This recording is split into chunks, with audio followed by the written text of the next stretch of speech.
Christy, tell me about the film Content Cottage. How did you get involved? This amazing organisation called Apples and Snakes got in touch with me. So they're a fantastic organisation, really focusing on bringing spoken word out and about and doing really interesting projects with it. And they wanted to create something to get young people, particularly those who are kind of in school, in sixth form, engaged in Keats and Shelley's poetry. So they reached out to myself and two other poets, and we were originally going to create a live show that we're going to tour around schools.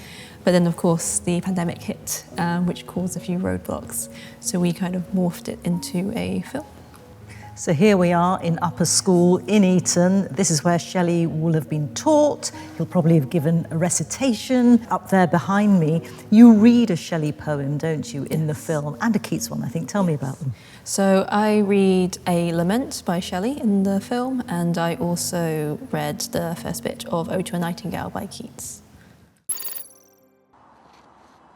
My heart aches, and a drowsy numbness pains my sense, as though of hemlock I had drunk, or emptied some dull opiate to the drains.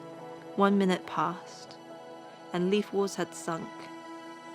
'Tis not through envy of thy happy lot, but being too happy in thine happiness, that foul, light-winged dryad of the trees, in some melodious plot of beechen green and shadows numberless, singest of summer in full-throated ease.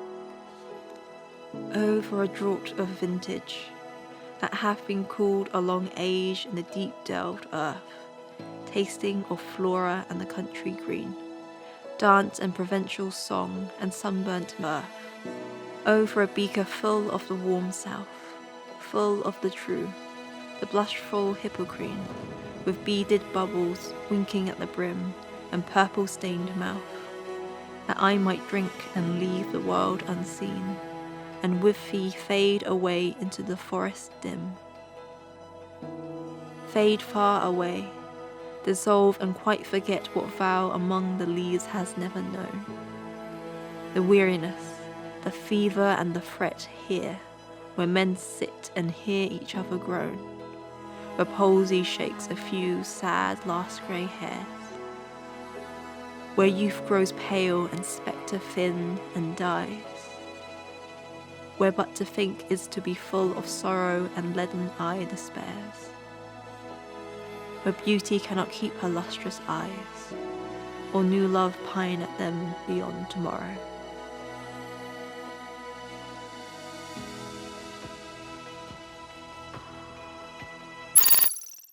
So you took the film into schools and you did workshops Yes. in schools as well. How did the film go down and how did the pupils react? I think they weren't quite sure what to expect, because we were just kind of like, hello, we're poets and we're here to show you a film about romantic poetry. And a lot of them, they were around 16 to 18 years old, so they were just starting to encounter romantic poetry and the poets themselves.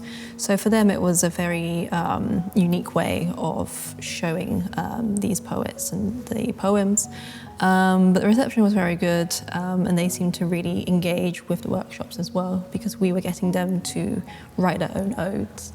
And a lot of them hadn't done a lot of creative writing, if at all. So it was really wonderful getting them to see poetry applied to kind of everyday life and how they can apply it to their own lives and what they see around them, and also kind of engaging with it as well.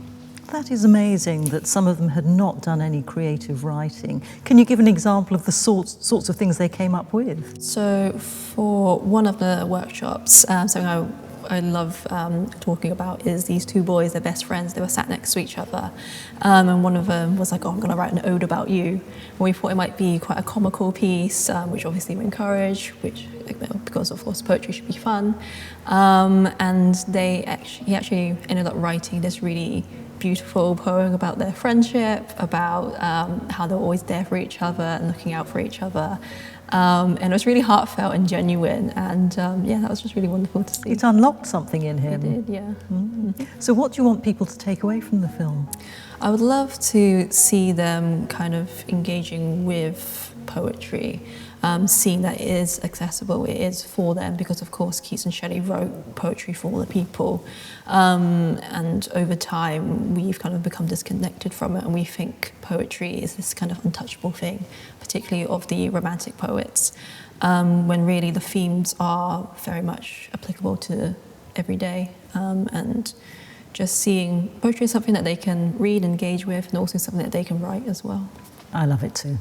Christy, thank you. Thank you.